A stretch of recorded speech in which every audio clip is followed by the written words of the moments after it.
Times network ద్వారా గుర్తించబడ్డ India's number 1 varicose veins hospital Avis ని సంప్రదించండి. Welcome to Suman TV. నేను మీ సుమన్ టీవీ నాగ్. కోల్కతా ఇన్సిడెంట్కి సంబంధించింది నేను రవీంద్రనాథ్ గారు చేస్తున్నటువంటి ప్రయత్నం ఏదైతే ఉందో ప్రతి ఒక్క ఆడియన్స్ మాతో పాటు కలిసి వస్తూ ఉన్నారు. ఒక రైట్ జడ్జిమెంట్ కోసం మేము కూడా ఎదురు చూస్తూ ఉన్నాము. చాలా డీప్ ఎమోషన్స్ తోటి కనెక్ట్ అయ్యి దీన్ని చేస్తూ ఉన్నాము. మాతో పాటు చాలామంది వచ్చేటువంటి ఆడియన్స్ ఎవరైతే ఉంటారో వాళ్ళకి స్పెషల్ థ్యాంక్స్. నాగరాజ్ గారు అండ్ రవీంద్రనాథ్ గారు మీకు స్పెషల్ థ్యాంక్స్ అని చెప్తూ మా నేమ్స్ మెన్షన్ చేస్తూ మరీ చెప్తూ ఉన్నారు. అండ్ కొన్ని సలహాలు సూచనలు కూడా ఇస్తూ ఉన్నారు. దీని మీద ఈ డెవలప్మెంట్ మీద మాట్లాడండి, ఇది ప్రజలకు తెలియాలి, అండ్ దీని మీద ఈరోజు కాలేజ్ మీద ఒక్కొక్క ప్రక్షాళన జరగాలి, దీని మీద మాట్లాడండి అని చెప్పేసి సలహాలు సూచనలు ఇస్తున్నారు. సో మీ అందరికీ ఒక్కసారి స్పెషల్ థ్యాంక్స్ ప్రతి ఒక్కరికి కూడాను.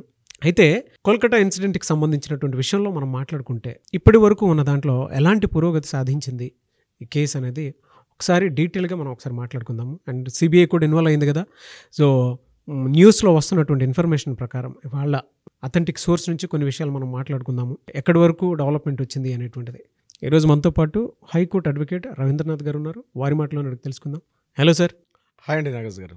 మన ఆడియన్స్ అయితే మనతో పాటు వచ్చి న్యాయం జరగాలి అని చెప్పేసి ప్రతి అప్డేట్ని ప్రతి ఒక్కరికి షేర్ చేసుకుంటూ ఇవాళ ప్రతి ఇళ్లల్లోనూ స్కూల్స్, కాలేజ్, ఆఫీస్లో కూడా అవేర్నెస్ క్రియేట్ చేసి ఒక మంచి ఇన్ఫర్మేషన్ ఇస్తున్నారని చెప్పి మనతో పాటు వస్తూ ఉన్నారు.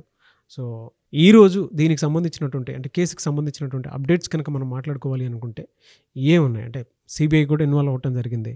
సో ఏం జరుగుతుంది? జ్యుడిషియల్లో ప్రతిరోజు ఒక లైవ్ టెలికాస్ట్ సుప్రీంకోర్టులో ఏదైతే ట్రయల్స్ అవుతున్నాయో ఒక సత్సంప్రదాయాన్ని తీసుకొచ్చారు.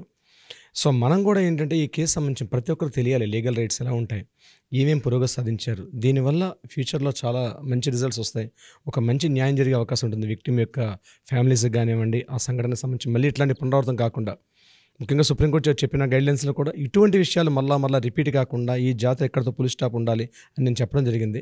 సో మనం చేస్తున్నటువంటి ఏదైతే ఉందో డైలీ అప్డేట్స్ మనం అందించే ప్రయత్నం చేస్తున్నాం. దీంట్లో కూడా ముఖ్యంగా ఈ రోజు విషయానికి వస్తే నాగరాజ్ గారు ముఖ్యంగా సిబిఐ వాళ్ళు ఎంక్వైరీ చేయడం మొదలుపెట్టారు. సుప్రీంకోర్టు చంద్రచూడ్ గారు ఇచ్చినటువంటి గైడ్లైన్స్ ప్రకారం ఈరోజు సిబిఐ ఎంక్వైరీ చేశారు. ఆ ఎంక్వైరీస్లో భాగంగా సందీప్ ఘోష్, ఎవరైతే ఎక్స్ ప్రిన్సిపాల్ సందీప్ ఘోష్ గారి మీద కీలకమైనటువంటి డీటెయిల్స్ బయటకు వచ్చాయండి నాగరాజ్ గారు. అసలు ఇలాంటిది ఒకటి ఉంటుందా అని కూడా మనం ఎక్స్పెక్ట్ చేయలేం. అంటే ఎవరైతే ఈ బాధితుడు కల్ప్రిట్ ఎవడైతే ఉన్నాడో ఈ కల్ప్రిట్ ఉన్నటువంటి సంజయ్ రాయ్కి సందీప్ ఘోష్కి మధ్య లింకులు ఉన్నాయి అన్నది ఈరోజు బహిర్గతమైందండి. అంటే ఎవిడెన్సెస్ రేపు మనకు కన్ఫర్మేషన్స్ వస్తాయి. బట్ ఈరోజు అందరి ఇన్ఫర్మేషన్ ప్రకారం ఏంటంటే ఆయన ఫోన్ చాటింగ్స్, ఆయన మొబైల్ వాట్సాప్ చాటింగ్స్, మిగిలిన అన్నింటిలో కూడా ఈ సంజయ్ రాయ్కి ఆయనకి కాంటాక్ట్స్ జరుగుతున్నాయి. అంటే ఈ సంగతి కాదండి, ఈయన యాక్చువల్గా ఆయనకు ఉన్నటువంటి సెక్యూరిటీ బోర్డర్లో అంటే సందీప్ ఘోష్ కాలేజీ ప్రిన్సిపాల్గా ఆయన ఇందాక కూడా చెప్పాం. సందీప్ ఘోష్ ఎప్పుడు కూడా 4 బౌన్సర్స్ వెళ్తుంటాడు. దాంతోపాటు ఎవరైతే ఈ సంజయ్ అనే వ్యక్తికి కూడా ఒక కీ పర్సన్గా ఉన్నాడు దాంట్లో. And is not a bouncer అయినప్పటికీ కూడా ఈయన కూడా డైరెక్ట్గా యాక్సెసిబిలిటీ ఉందన్నమాట. అంటే చైర్మన్ గారి క్యాబిన్కి కూడా వెళ్ళేంత యాక్సెసిబిలిటీ సంజయ్ రాయ్కి ఉంది. ఇది ఫస్ట్ దొరికింది ఎవిడెన్స్ ఏంటంటే సంజయ్ రాయ్కి అదేవిధంగా ఈ సందీప్ ఘోష్ ప్రిన్సిపాల్ గారికి మధ్య ఉన్న లింకు. నెంబర్ 2, ఈయన ఏదైతే సంఘటన జరిగిందో సందీప్ ఘోష్ గారు ఈవినింగ్ అరౌండ్ 4:30 to 5 o'clock ఆ టైంలో ఈ అమ్మాయి వెళ్ళి ఆయనతో మాట్లాడిన విషయాన్ని కూడా ఇప్పుడు కూడా సస్పెక్ట్ చేస్తున్నారు. ఆ క్యాబిన్లో ఏం జరిగిందనే విషయాన్ని ఈరోజు సందీప్ ఘోష్ని తీసుకొని 6th టైం అని ఇంట్రాగేషన్ చేశారు సిబిఐ వాళ్ళు. ఆ విషయాన్ని రేపు బహుశా వెలుగులోకి వచ్చే అవకాశం ఉంది. బట్ ఈరోజు జరిగిన విషయాలు ఏంటంటే ఇంట్రాగేషన్ మళ్ళీ స్టార్ట్ చేశారు. ఆ ఇంట్రాగేషన్లో ప్రధానంగా వీటికి సంబంధించి అడిగారు. ఈ వాట్సాప్ చాట్లో ఎవరెవరితో మాట్లాడారు, ఏమేమి మాట్లాడారు, ఎందుకు మాట్లాడారు, ఆల్రెడీ రికార్డు ఉంది వాళ్ళ దగ్గర. బట్ ఒక ఓవరాల్ కన్ఫర్మేషన్ తీసుకుందామని ఎక్స్ ప్రిన్సిపల్ సందీప్ ఘోష్ని అడిగారు. అవునండి, ఎక్స్ ప్రిన్సిపల్ సందీప్ ఘోష్ ఈరోజు 6th టైం ఇంట్రాగేషన్ చేశారు. ఈ గడిచిన 5 daysలో 6th టైం గ్రిల్ చేశారు. ఆయనకి గ్రిల్ ఇంట్రాగేషన్ చేశారు.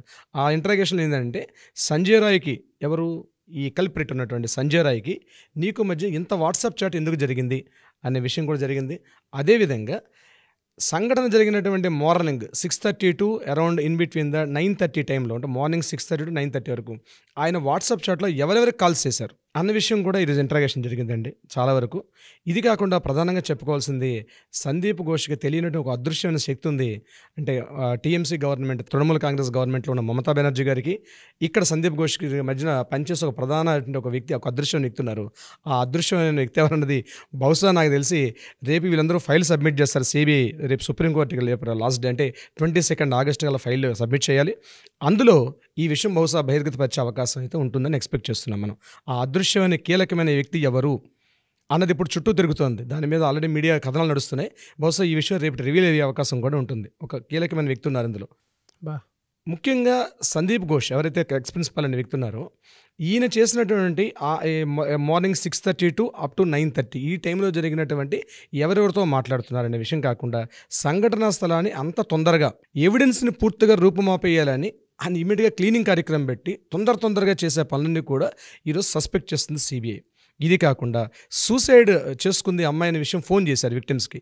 ఎవరు చేశారు, ఎందుకు చేశారు, ఆ కాల్ డేటాను కూడా కలెక్ట్ చేశారు ఈరోజు దానికి సంబంధించి.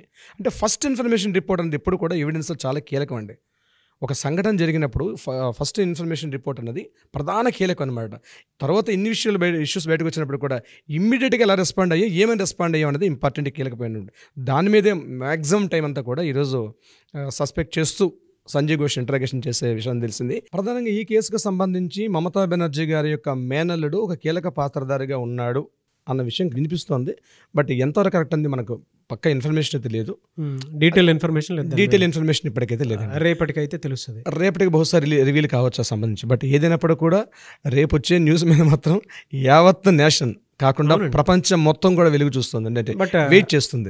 మమతా బెనర్జీ మేనల్లుడికి సంబంధించినటువంటి కొన్ని న్యూస్ కథనాలు అయితే చూసాం కానీ బట్ అందులో ఏది వాస్తవం ఏది కాదు అనేటువంటి దాని మీద డీటెయిల్స్ అయితే పర్టికులర్గా తెలియదు. మీరు గూగుల్ కనుక చేస్తే చాలా డీటెయిల్స్ అయితే వాటికి సంబంధించింది కూడా తెలుస్తూ ఉంటుంది. సో మేబీ అంటే చాలామంది దానికి సంబంధించినటువంటి వాటిల్లో క్లారిటీ ఎందుకు లేదు అని అంటే ఫర్దర్గా దీని మీద సిబిఐ విచారణ జరుగుతుంది, కోర్టు ట్రయల్లో ఉంది కాబట్టి సో దానికి సంబంధించిన డీటెయిల్స్ అయితే డిస్క్లోజ్ చేయలేరు కాబట్టి ఈ విధంగా ఉంది ప్రస్తుతం ఉన్న డేటా ప్రకారం. అయితే ఏదేమైనప్పుడు కూడా సందీప్ ఘోష్ ఎక్స్ ప్రిన్సిపల్ సందీప్ ఘోష్ మాత్రం చాలా వరకు చిక్కుల్లో ఇరుక్కున్నట్టుగానే కనిపిస్తుంది సార్. డెఫినెట్గా ఆయనకి శిక్ష పడే అవకాశం అయితే ఉంది కనిపిస్తుంది ఇక్కడ. బట్ రిజల్ట్ అంది జడ్జిమెంట్లో ఉంటుంది అది. ఇక రెండో విషయానికి వస్తే సంజయ్ రాయ్, మనం ప్రధానంగా మాట్లాడుకోవాల్సినటువంటి ఒక కీలకమైన వ్యక్తి సంజయ్ రాయ్. ఈ సంజయ్ రాయ్ అనే వ్యక్తి అసలు ఏం జరిగింది, ఆగస్ట్ 5 నుంచి ఈయన యొక్క మొత్తం కేసు స్టడీని తీసుకొచ్చారు సార్. ఆగస్ట్ 5వ తేదీ నాడు ఈయన ఖరగ్పూర్ వాళ్ళ బంధువుల ఇంటికి వెళ్ళాడు. 5వ తారీఖు నుంచి అక్కడే 5th, 6th, 7th అక్కడే ఉండి 8th ఖరగ్పూర్లో బయలుదేరి 8th ఈవినింగ్ వచ్చాడు. అంటే ఈ సంఘటన జరిగిన ముందు రోజు రాత్రి వచ్చాడు. ఈయన వస్తూ తిన్నగా ఇంటికి వెళ్ళి కాస్త ఫ్రెష్ అయ్యి అక్కడి నుంచి సోనాగచ్చి ప్రాంతానికి వెళ్ళి, అదొక వ్యభిచార గృహం అండి. ఆ వ్యభిచార గృహంలో ఒక అమ్మాయితో కలిసి వచ్చాడు అక్కడి నుంచి. అంటే అరౌండ్ ఈవినింగ్ 4:35 ఆ ప్రాంతంలో. అక్కడ 1 hour అయిపోయిన తర్వాత ఒక ఫ్రెండ్ బైక్ మీద అక్కడ నుంచి చోట్ల అన్నటువంటి మరొక వ్యభిచార గృహానికి వెళ్ళాడు అక్కడ నుంచి. అంటే ఆ మెంటాలిటీ చూడండి సార్, అది చదువుతుంటే మనకే చిరాగ్గా ఉంటుంది అసలు చెప్పుకోవడానికి కూడా. ముందు సోనాగచ్చి ప్రాంతంలో వ్యభిచార గృహానికి వెళ్ళాడు. అక్కడ నుంచి రిటర్న్ అరౌండ్ 4:30 to 6:30 మధ్యలో సోనాగచ్చి ప్రాంతంలో తిరిగినట్టుగా సీసీ ఫుటేజ్ బయటకు వచ్చి అక్కడ ఒక వ్యక్తిని కలిశాడు. అయితే అది అయిపోయిన తర్వాత అక్కడ నుంచి చోట్ల ప్రాంతానికి వచ్చాడు. చోట్ల ప్రాంతంలో మరొక మహిళతో కలిశాడు ఆయన. అక్కడ అరౌండ్ 7:30 వరకు అక్కడే ఉన్నాడు. మీడియా వాళ్ళు వెళ్ళి ఆమెను కలిశారు. యాక్చువల్గా ఆ వ్యభిచార గృహంలో ఏ వ్యక్తిని అయితే, అంటే ఏ స్త్రీతో అయితే నేను కలిశాడో ఆమెను వెళ్ళి ఇంట్రాగేట్ చేశారు మీడియా వాళ్ళు. ఇమ్మీడియట్గా ఉంటుంది కదా మీడియా వాళ్ళు, అంటే క్యూరియాసిటీ ఉంటుంది కదా. వెళ్ళి కలిస్తే ఆమె ఒకటే మాట చెప్పింది, నాగరాజ్ గారు, మేము ఉన్నాం కదండి, 1000 మంది 1,00,000 మంది ఇక్కడ ఉన్నాం మేము సోనాగచ్చేలో, అంత క్రూయల్టీగా ఆమె దగ్గరికి వెళ్ళి చంపాల్సిన అవసరం వచ్చింది. ఆమె కూడా చూడండి, ఒక వ్యభిచార స్త్రీ కూడా హర్షించట్లేదు ఈ విషయం మీద. మేము ఉన్నాం 30,000 మంది పైగా సోనాగచ్చేలో ఉన్నాం, చోట్ల అక్కడ అనధికారం అయినప్పుడు కూడా అఫీషియల్గా నడుస్తుంటుంది అది విషయం. మేము ఉండగా అక్కడికి వెళ్ళి ఆమెను చంపాల్సినంత దుర్మార్గుడా వీడు, ఇలాంటి వ్యక్తిని నిలువున ఉరి తీయాలి అని అమ్మాయి కూడా చెప్పడం జరిగిందని మీడియాలో వార్తా కథనాలు వినిపిస్తున్నాయి. సో చోట్ల ప్రాంతం నుంచి ఆయన 7:30 ఆ ప్రాంతంలో అక్కడి నుంచి ఎగైన్ తిన్నగా కాలేజీకి వచ్చాడు ఆయన. ఆయన చూడండి యాక్సెసిబిలిటీ కాలేజీలో ప్రతి చోటుకి వెళ్ళేంత యాక్సెసిబిలిటీ ఉంది. తిన్నగా ఎమర్జెన్సీ వాడికి వెళ్ళి అక్కడ డోర్ లాక్ చేసి ఉందని ఇమీడియట్గా డోర్ను కూడా బ్రేక్ చేశాడు. అది కూడా సీసీ ఫుటేజ్లో బయటకు వచ్చింది. ఒప్పుకున్నాడు ఆయన. నిన్న జరిగిన పాలిగ్రఫీ టెస్ట్లో కూడా, నిన్న జరిగిన ఇంట్రాగేషన్ అనే విషయాలను ఒప్పుకున్నాడు. పాలిగ్రఫీ టెస్ట్లో ఒప్పుకున్నాడు. ఈరోజు జరిగిందండి, మార్నింగ్ ఈరోజు ఆయనకి పాలిగ్రఫీ టెస్ట్ కూడా జరిగింది ఈరోజు. అక్కడ నుంచి ఆయన ఎమర్జెన్సీ నుంచి తిన్నగా మరలా ప్రిన్సిపాల్ రూమ్ దగ్గరికి వెళ్ళాడు. చూడండి 7:30 to 8 మధ్యలో ప్రిన్సిపాల్ రూమ్ని కలవడం అన్నది అది ఇక్కడ సస్పెక్ట్ చేస్తుంది సిబిఐ వాళ్ళది. అంటే 7:30కి ఇవన్నీ తిరిగి వచ్చిన తర్వాత ఈ వస్తూ పూర్తిగా డ్రంక్ అండ్ డ్రైవ్, అంటే పూర్తిగా తాగి ఉన్నాడు, మద్యం సేవించి ఉన్నాడు. మద్యమే సేవించాడో వీటితో పాటు ఇంకేమైనా తీసుకున్నాడు అంది బహుశా రేపు రిపోర్ట్స్లో మనకి వినిపించే అవకాశం ఉంటుంది. సో ఇవన్నీ కలిసి ప్రిన్సిపాల్ రూమ్కి వెళ్ళాడండి. 7:30 నుంచి 8:30 ఆ ప్రాంతంలో ఈయన ప్రిన్సిపాల్ రూమ్ ఛాంబర్కి వెళ్ళాడు. ఇది ఇక్కడ ఒక సస్పెక్ట్ అవుతుంది. ఇక్కడ ఎందుకు వెళ్ళి కలిశాడు ప్రిన్సిపాల్ ఛాంబర్ని, అంటే ఒక ఆఫ్టర్ ఆల్ ఒక volunteer, civic volunteer head of the institution అంటే ప్రిన్సిపాల్ రూమ్కి డైరెక్ట్ యాక్సెసిబిలిటీ అంటే ఎంతో చనువు ఉంటే కానీ డైరెక్ట్గా వెళ్ళలేమండి నాగరాజు గారు. అట్లాంటిది ఆయన వెళ్ళి పర్సనల్గా కలిసి రిటర్న్ మళ్ళీ 9:30కి వచ్చి అక్కడ నుంచి బైక్ మీద మరి వేరే ఫ్రెండ్ తోటి వేరే చోటికి వెళ్ళి ఏవో సమ్ ఫుడ్ అవన్నీ కూడా క్యారీ చేసి తీసుకొచ్చి 12:30 ఆ ప్రాంతంలో పడుకున్నాడు సార్. ఏదో ఫోన్ వచ్చింది ఆయనకి ఆ టైంలో 12:30 ఆ టైంలో ఫోన్ వచ్చింది. ఆ రింగ్ అయిన తర్వాత 12:31 ఆ మధ్యలో ఫోన్ వచ్చింది. అరౌండ్ 3:30 ఆ టైంలో ఈయన 4th ఫ్లోర్కి సెమినార్ వాళ్ళకి స్టెప్స్ ఎక్కుంటూ సీసీ ఫుటేజ్లో మనకు కనిపిస్తున్నాయి 4th ఫ్లోర్కి వెళ్ళాడు. అక్కడ ఈ దారుణమైన అకృత్యం జరిగింది. అది ఈ సంజీరా చేసినట్టుగా క్లియర్గా బహిర్గతపరుస్తుంది అనమాట. ఇది యాక్చువల్గా సంజీరా ఏం చేశాడు అన్నది మనకి కనిపిస్తుంది స్టోరీ అండి. ప్రస్తుతం ఉన్న డెవలప్మెంట్ ప్రకారం ఇక్కడ వరకు వచ్చింది. At the same time supreme court guidelines ప్రకారం ఒక బాడీ ఏర్పాటు చేశారు, టాస్క్ ఫోర్స్ బాడీని ఏర్పాటు చేశారు. ఆ టాస్క్ ఫోర్స్ బాడీ కూడా ఒక మెయిన్ పాయింట్స్ తోటి అంటే మెడికల్ కాలేజ్ అలాగే ఫార్మసీ వీళ్ళందరికీ సంబంధించిన గైడ్లైన్స్ కోసం, వాళ్ళ రక్షణ చర్యల కోసం ఎటువంటి తీసుకుంటే బాగుంటుందని చెప్పి ఒక గైడ్లైన్స్ 2 monthsలో ఇవ్వమని చెప్పి నివేదిక ఇచ్చారు. దాని మీద వాళ్ళందరూ కూడా ఈరోజు కూడా వాళ్ళందరూ కూడా ఒక కూర్చొని ఒక సిట్టింగ్ ఏర్పాటు చేసుకున్నారు. ఒక 10 మంది గ్రూప్తో కలిసినటువంటి ఒక టాస్క్ ఫోర్స్ మెంబర్స్ అంటే గైడ్లైన్స్ కోసం అని చెప్పి. వీళ్ళకి 2 months టైం ఉంది. ఆ 2 monthsలో వాళ్ళు హ్యాండ్ ఓవర్ చేస్తారు. ఇదిలా జరుగుతుండగా ప్యారలల్గా అక్కడ మమతా బెనర్జీ గవర్నమెంట్కి కూడా రేపు ఇచ్చారు. అంటే ఏం జరిగింది, 15వ తారీఖు ఉదయం ఎర్లీ అవర్స్లో సుమారుగా కొన్ని వందల మంది హాస్పిటల్ మీద దాడి చేసి అటాక్ చేసి అద్దాలని ధ్వంసం చేసి ఎమర్జెన్సీ వాళ్ళని కుర్చీలని మంచాలని పగలగొట్టి అక్కడ భయభ్రాంతులు గురి చేశారు. అక్కడ పేషెంట్స్ అందరికి కూడా గూండాలు విద్యార్థులు ముసుగేసుకున్నట్టు కొంతమంది గూండాలు. బంగ్లాదేశ్లో ఏ విధంగా అయితే చేశారో అట్లాంటిది. యాక్చువల్గా హాస్పిటల్ అంటేనే రోగులు ఉంటారు కదండి, రకరకాల ప్రాబ్లమ్స్ ఉంటారు. ఏం జరుగుతుందో తెలియక ఒక భయభ్రాంతుల సిచ్యువేషన్ గురి చేశారు కొంతమంది గుండాలు కలిసి. ఈ సమయంలో అక్కడ ఉన్నటువంటి తలా పోలీస్ స్టేషన్కి ఏదైతే పరిధిలోకి ఉన్నటువంటి ఆ ప్రాంతంలో ఇంత అటాక్ జరుగుతున్నప్పుడు విషయం తెలిసి కూడా ప్రభుత్వం ముందస్తు చర్యలు ఎందుకు తీసుకోలేకపోయింది?